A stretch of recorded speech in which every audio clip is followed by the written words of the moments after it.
국무회의에 참석자가 아니라 배석자였음에도 불구하고 대통령이 얘기를 하지 말라고 했음에도 불구하고 계속 입을 띄었던 이진숙. 대통령실이 이진숙 방통위원장의 국무회의에 배석 배제 결정을 내렸습니다. 이진숙 방통위원장은 국무회의에 참석해 알게 된 내용을 언론, 공식석상의 자리에서의 언급 또는 SNS에 게재하는 것과 같은 행동으로 지적을 받아왔습니다.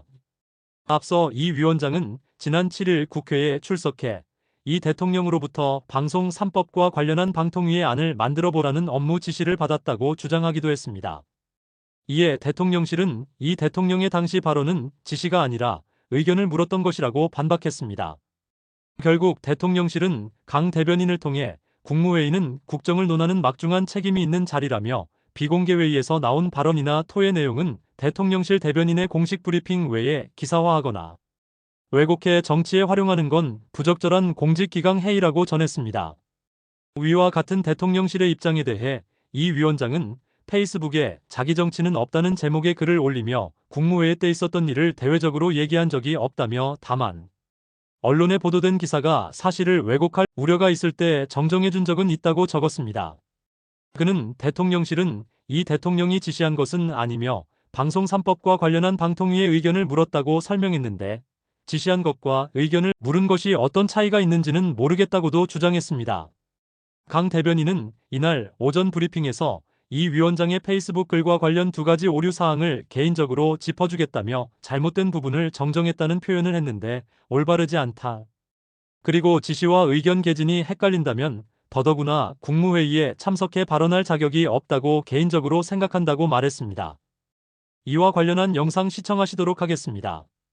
국무회의에 참석자가 아니라 배석자였음에도 불구하고 대통령이 얘기를 하지 말라고 했음에도 불구하고 계속 입을 띄었던 이진숙. 결국은 이제 못 들어간다고 합니다. 오지마. 자, 대통령실 내주 국무회의부터 이진숙 방통위원장 배석 안 해라고 되어 있습니다. 네, 들어오지 말라고 한 거죠, 이제. 예.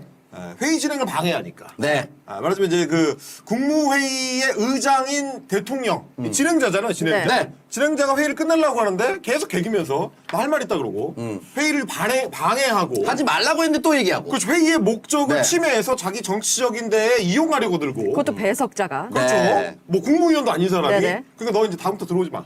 라고 하는 상황으로 이제 넘어간 아니, 겁니다. 정도껏 했어야죠. 그렇죠. 네. 그리고 이제 어떻게 보면 이제 대통령 입장에서는 국정을 논의하는 국무회의 자리를 자기 정치에 이용하는 거를 용납하지 않겠다. 너 어차피 무슨 목적으로 그러고 있는지 다 알기 때문에 더 이상은 너한테 그런 기회를 주지 않겠다.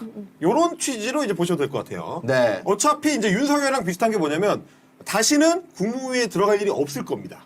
왜냐하면 그 방통위원회라는 데가 이제 없어질 거기 때문에 방통위원장 직위도 내려놓아야 될 거예요. 네. 그러니까 앞으로는 다시는 국무회의장에 들어갈 일이 없다. 윤석열이 다시는 사회의 빛을 볼 일이 없는 것처럼 비슷한 상황에 처하신 겁니다. 그랬더니 네. 아쉽다라고 한마디 하더라고요. 윤석열이랑 빵에서 국무회의 같은 거 하면 되죠. 어차피 다 잡혀갈 거니까. 대부분 들어갈 겁니다. 자기들끼리. 거기서 그렇죠. 배서하시면 그래. 됩니다. 거기서는 본인이 의장하시면 돼요.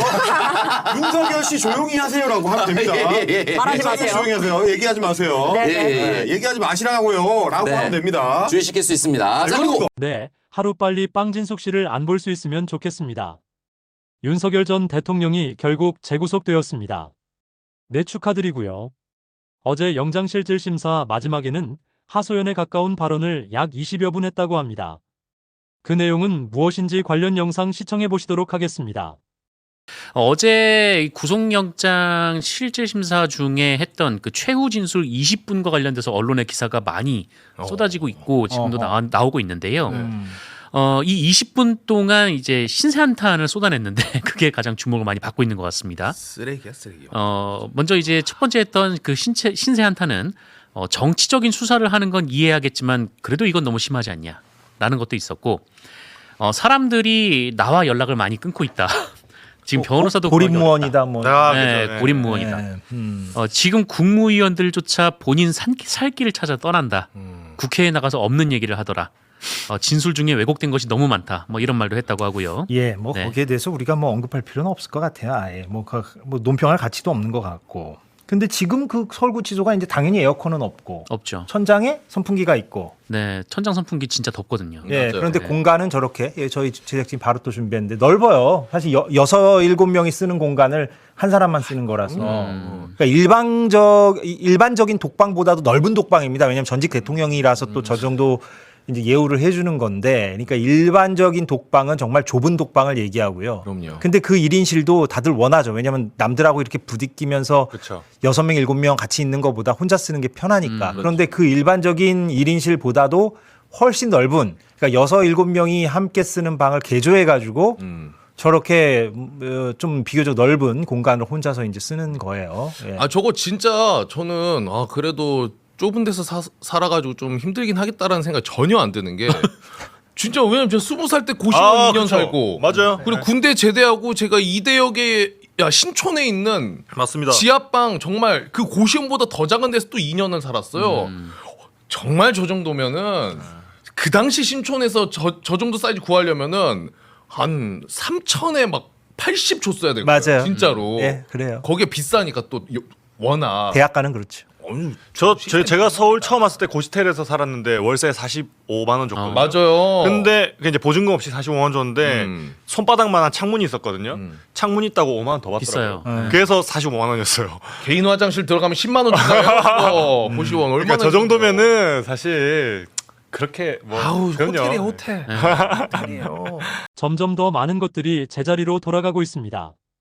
서결이는 서결이 자리빵으로, 진숙이는 곧 빵으로, 그리고 박정훈 대령님은 무죄가 확정되었다고 합니다. 이게 축하드린다는 말이 어울리는 일인지 모르겠으나 그래도 우선 축하드리며 관련 영상 보시겠습니다. 박정훈 대령 얘기부터 일단은 가보도록 갑니다. 하겠습니다. 일단은 해병 특검에서 박정훈 대령의 판단은 적법했다. 집단 항명 수괴 기소는 공소권 남용이라고 합니다. 자, 마음이- 오늘 박정훈 대령한테 제기됐었던 이제 혐의에 대해서 완전 무죄 확정이 된 겁니다. 네. 왜냐면 이제 그동안 이제 군 검찰에서 저 사건을 주도해서 진행을 해왔잖아요. 그래서 이제 박정훈이 처음에는 항명 수괴, 집단 항명 수괴로 네. 여러 명을 모아서 항명을 하자라고 모의를 해서 예. 그거를 실행을 한 집단 항명 집단의 수괴였습니다. 처음에 입건될 때만 하더라도 네. 그러니까 집단 항명 수괴면 이 군형법으로 다스리면 엄청난 중범죄가 됩니다. 무력 집단이 지들끼리 모의를 해가지고 이거 쿠데타에 거의 준하는 네. 집단 항명을 하겠다. 지휘관이 지시를 했는데 안 지키겠다고 여러 군인들이 모여가지고 집단으로 개긴다. 네. 이거잖아요. 엄청난 범죄가 됩니다.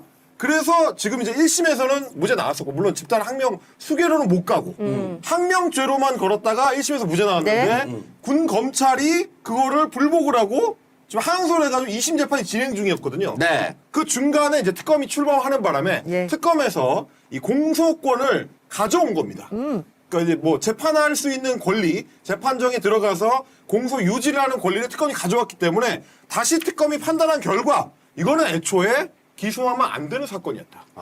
기소 자체가 무리했다. 기소 자체가 공소권을 남용한 것이다.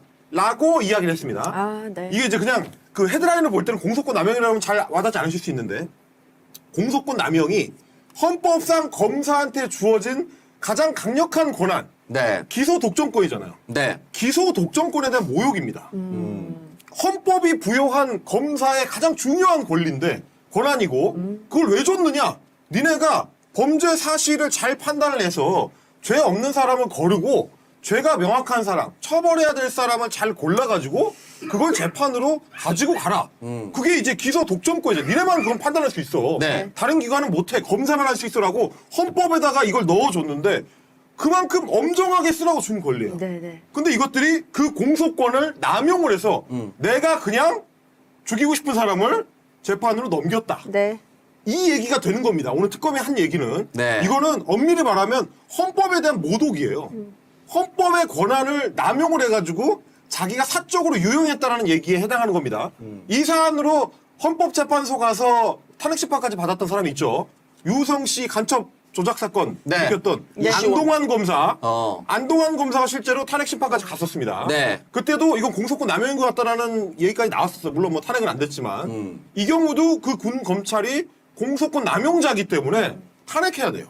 말하자면 뭐 적어도 해임 조치라든지. 네. 네. 오늘 보니까 일단 직위해제를 했더라고요. 국방부에서. 그 이후에 추가 조치가 아마 이루어지게 될 겁니다. 네. 이제 수사 대상이 될 거기 때문에 무리한 기소 왜 했냐 따져 묻게 될 거예요. 네. 박정훈 대령님의 직무 복귀, 윤석열의 깜빵 등 더 많은 것들이 제자리로 돌아가길 바라신다면 구독, 좋아요 눌러주세요. 감사합니다.